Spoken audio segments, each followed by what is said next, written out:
I don't even know where to start, but I need advice right now because I feel like I am completely losing my mind. I'm watching Mark sleep on the baby monitor while I type this. For 3 long years, my life has been reduced to the 4 walls of this room. Mark used to be a 6'2" construction foreman, but a drunk driver changed all of that in a fraction of a second.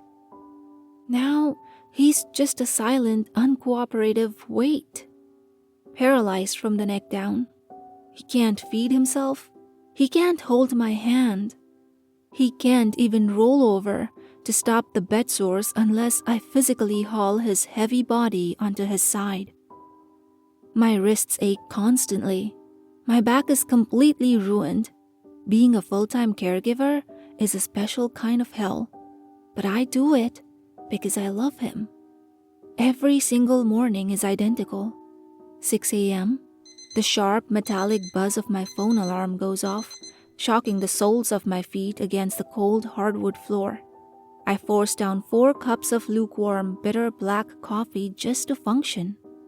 When I walk into his bedroom, the air always hits me like a wall, heavy, humid, smelling of old sweat, sour skin, and wool blankets. The smell of bleach never truly leaves this house, but it can't cover up the scent of sickness. I roll him over, listening to the sickening wet slide of his skin against the plastic undersheets. His joints give a dull, hollow pop with every shift. Then comes the kitchen routine. The dry, grating screech of the mortar and pestle sets my teeth on edge as I grind his pills into a fine, chalky powder. Muscle relaxants, nerve blockers, and a heavy liquid sedative to stop his involuntary spasms. I mix it into a thick, grayish-beige nutrient slurry that smells faintly of metallic vitamins, adding the clear, viscous drops of the sedative until it dissolves. I spoon-feed him slowly, the metal clicking sharply against his teeth, using a rough washcloth to wipe away the sticky string of drool on his stubble. Usually, his eyes are dead. He just stares blankly at the ceiling fan spinning overhead. But over the last 2 weeks, something shifted. The moment the door hinges give a tiny rusted squeak, Mark's eyes instantly snap to mine. They aren't blank anymore. They're wide, bloodshot, and frantic. The pupils dilate so violently they swallow his irises.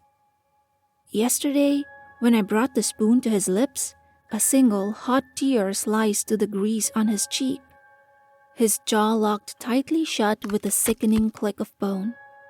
I had to pinch his nose and pry his mouth open, breathing in the sour tang of his breath, just to make sure he swallowed his medicine. I told his doctor, but she thinks it's just late-onset depression and medical trauma. I don't think so. The house feels wrong. Yesterday, I found a damp patch on the hallway carpet that smelled like rain. Last night, I heard a floorboard groan in the living room while I was bathing him. But at 3:15 a.m. last night, things got so much worse.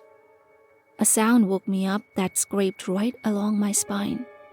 It was a rhythmic, dull thudding coming from his room. Thump, thump, thump. Like a heavy sack of flour being dropped on the floorboards. I grabbed my heavy iron flashlight, the cold metal freezing my palms, and crept down the pitch-black hallway. I pushed his bedroom door open. The rusted hinges gave a high, piercing whine. The room was freezing. The window was shut, but the air felt dead and hollow. Mark was asleep, his chest rising and falling in the slow, mechanical rhythm of the sedative. But his phone, the old, deactivated smartphone I keep on his nightstand just to play ambient rain sounds to drown out the click hiss of his oxygen machine, was lying on the floor. It was 3 feet away from the table, face down on the hardwood, its screen shattered into a spiderweb of glinting, sharp fractures. There's no draft in this house strong enough to blow a heavy phone off a nightstand, and Mark physically cannot move. I didn't go back to sleep. I sat at the kitchen table, watching the gray dawn bleed into the room until the shadows on the linoleum dissolved. My mind kept looping back to that shattered glass. I tried to build a rational explanation, piece by piece, the way you try to balance an unstable house of cards. Maybe the vibration of the rain app had slowly drifted the phone to the edge? Maybe a stray mouse? But deep down, in that quiet, visceral place where your instincts live, I knew that was a lie. The phone had been placed in the exact center of the oak nightstand, nestled in a carved groove. It hadn't drifted. It had been pushed. At 7 a.m., I walked back into Mark's room, my slippers dragging heavily. He was still under the deep, suffocating fog of the emergency sedative. His breath came in thin, whistling gasps that rattled the back of his throat, a dry, papery sound that always reminded me of dead leaves scraping against asphalt. His skin looked translucent in the morning light, mapped with thin, branching rivers of blue and purple veins. I stood over him for a long time, the heavy iron flashlight still gripped tightly in my right hand. My knuckles were white. "Did you do it?" I whispered into the quiet room. The only response was the mechanical, rhythmic click hiss of the oxygen machine. I felt a sudden, sickening wave of shame wash over me. How could I even think that? The man hadn't felt his own toes in 36 months. His spine was a shattered mess of scar tissue and wire. I was letting the sleep deprivation eat holes in my sanity. I set the flashlight down with a heavy metallic thunk and went to work. His right hand was still stained with the dried, dark brown crust of the blood from yesterday's frantic scraping. I fetched a plastic basin of warm water and a soft yellow sponge. When I dipped his hand into the water, the liquid instantly swirled with a rusty amber tint. I worked gently, dabbing at the raw, weeping skin over his knuckles. His fingers were stiff, curled inward like the claws of a dead bird. As I wiped away the last of the crust, my fingers brushed against the pad of his index finger. The skin there wasn't soft, like the rest of his unused bed-bound body. It was rough. There was a tiny, localized patch of hard, calloused skin right at the tip, the kind you get from repetitive friction-heavy pressure, like someone rubbing their finger against a coarse surface for hours at a time. My heart gave a hard, erratic thud against my ribs. I dropped the sponge back into the basin. It hit the surface with a loud, wet splash, slopping soapy, pinkish water over the rim and onto the hardwood floor. I stared at his face. His eyelids gave a sudden, violent twitch, his chest heaving as the medication began to lose its grip on his nervous system. "Mark?" I breathed, leaning down until the sour heat of his breath fanned against my cheek. His eyes snapped open. There was no gradual waking up, no soft blinking away of sleep. It was an instantaneous electric jolt. The pupils were already fully dilated, pitch-black pools that seemed to swallow the gray morning light.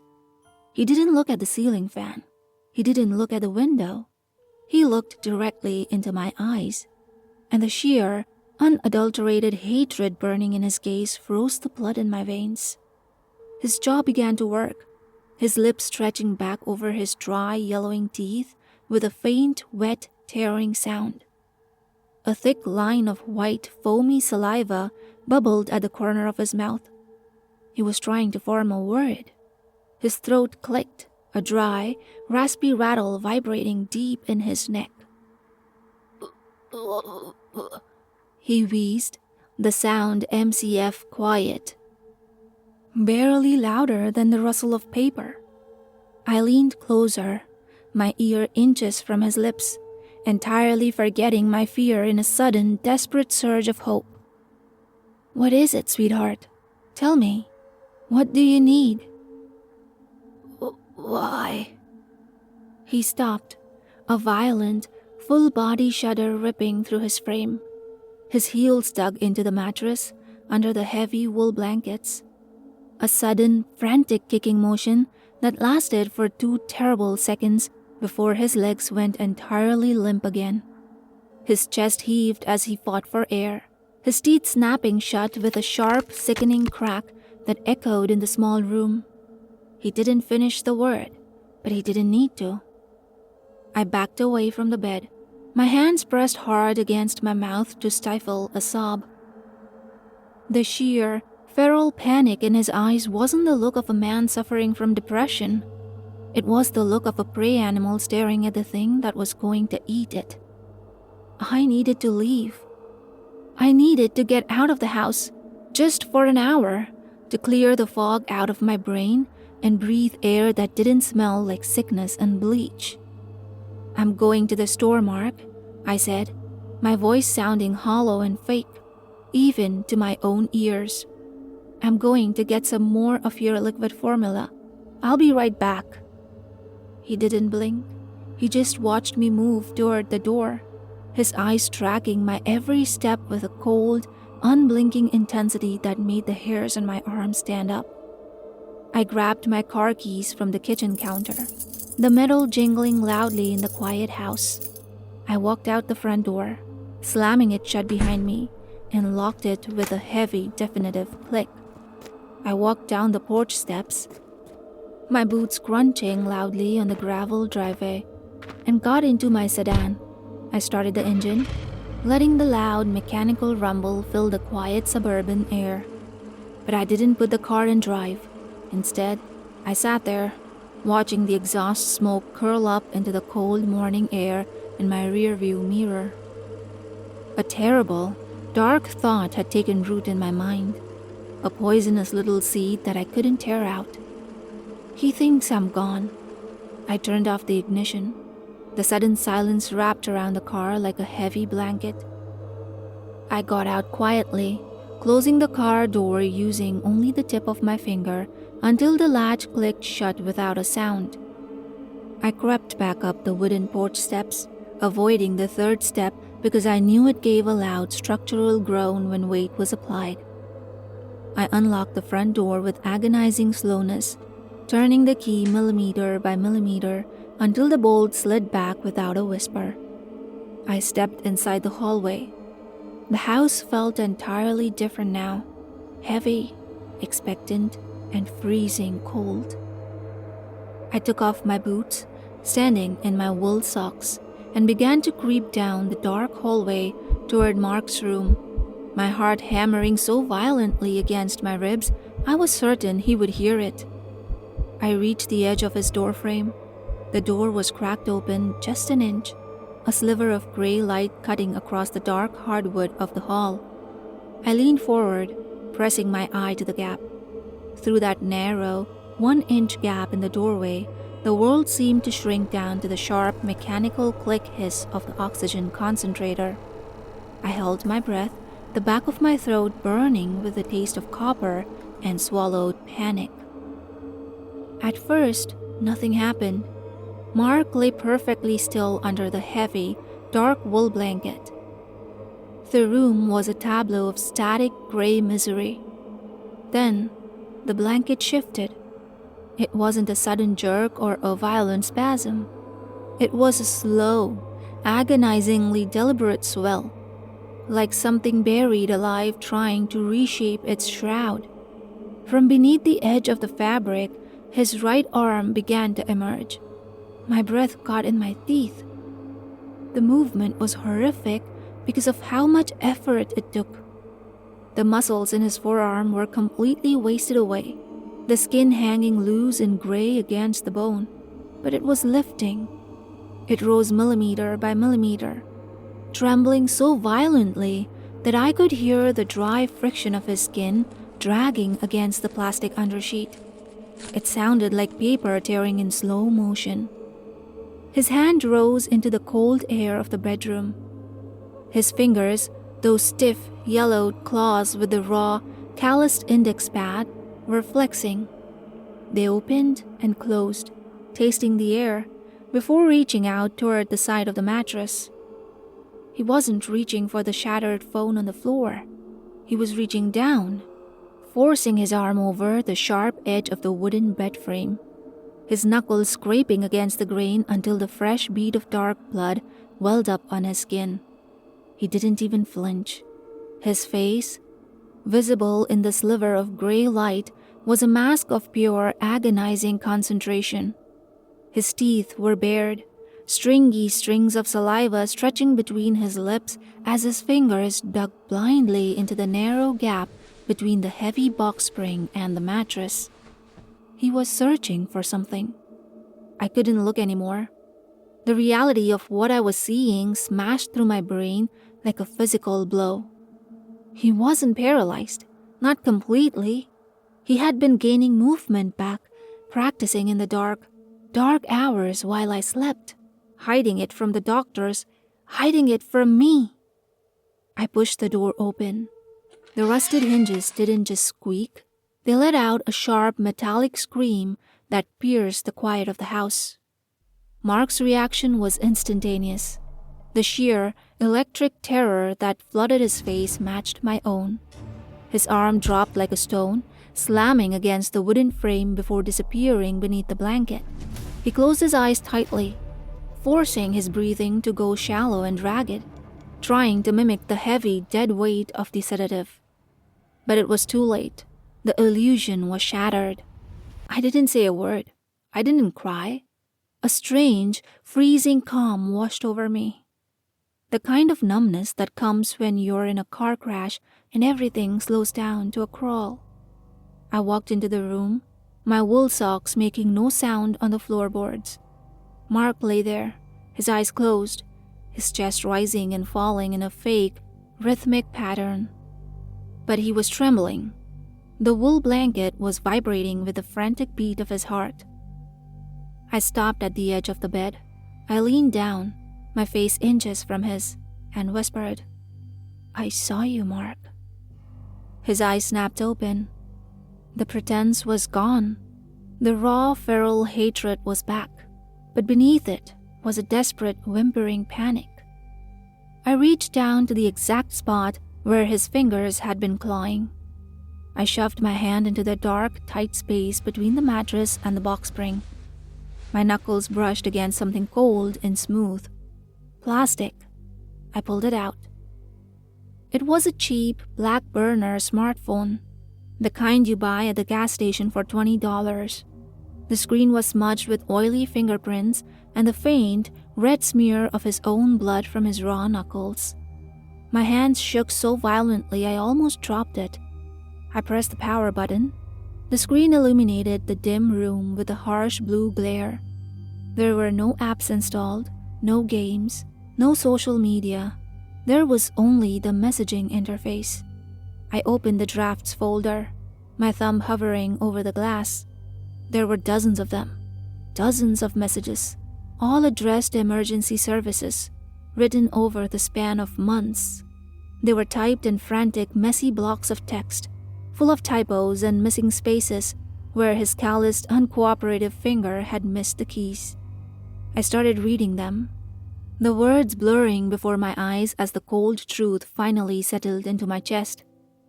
I stared at the glowing blue screen, my thumb scrolling through the drafts. My mind couldn't make sense of the words at first. They looked like code.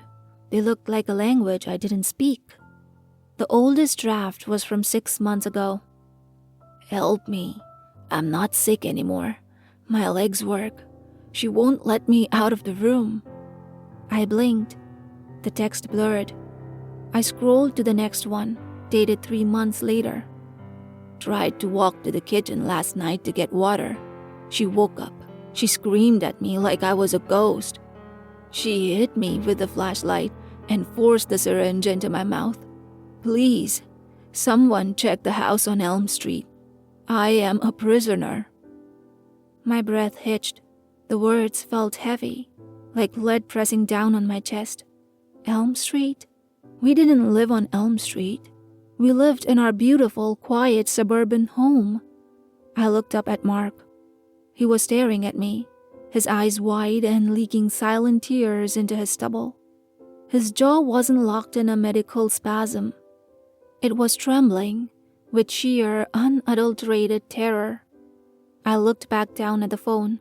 The most recent draft was from last night, typed right before he dropped the device onto the floorboards.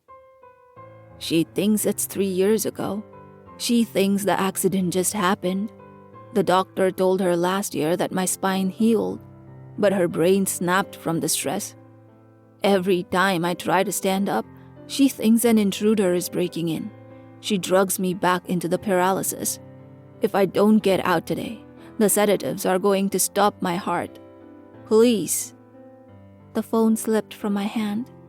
It hit the hardwood floor with a sharp plastic clatter, the screen flickering once before going dark. The click hiss of the oxygen concentrator suddenly sounded incredibly loud, echoing in the corners of the room. I looked around. The walls weren't white anymore. They were covered in layers of peeling, yellowed wallpaper. The medical equipment in the corner was dusty, unplugged, and rusted. I looked down at my hands. They were stained with the gray, chalky residue of the pills I ground up every single morning. The mortar and pestle sat on the nightstand, surrounded by dozens of empty prescription bottles with Mark's name on them, all prescribed over a year ago, all expired. Mark, I whispered, my voice sounding incredibly small, like a little girl lost in a dark forest. Sweetheart, your breakfast is getting cold. He didn't answer. He couldn't. His eyelids were already fluttering, drifting shut as the massive, emergency dose of the sedative I had forced down his throat minutes ago finally took hold of his central nervous system. His wasted arm, the one he had worked so hard for months to rehabilitate in the dark, slipped off the mattress and hung limply toward the floor, his calloused index finger brushing the wood. I stood there in the freezing room for a long time, watching his chest rise and fall. Rise, fall. Rise, fall. Slow, rhythmic, completely safe. A wave of intense, beautiful relief washed over me, clearing away all the panic and the paranoia of the last 2 weeks. The house felt quiet again. The stalker was gone. The intruder hadn't broken in after all. Mark was right here, right where he belonged, entirely safe under the heavy wool blankets, where nothing could ever hurt him again. I walked out of the room, closing the door until the rusted hinges gave a soft, familiar squeak. I headed down the hall to the kitchen to start a fresh pot of coffee. It's almost 6 a.m. and I need to be ready. Tomorrow is a big day. I have to wake up early to take care of my husband. I really enjoyed this story with its twist ending, and hope that you guys enjoyed it too. And now, the horror doesn't end here. Choose your next nightmare for more chills.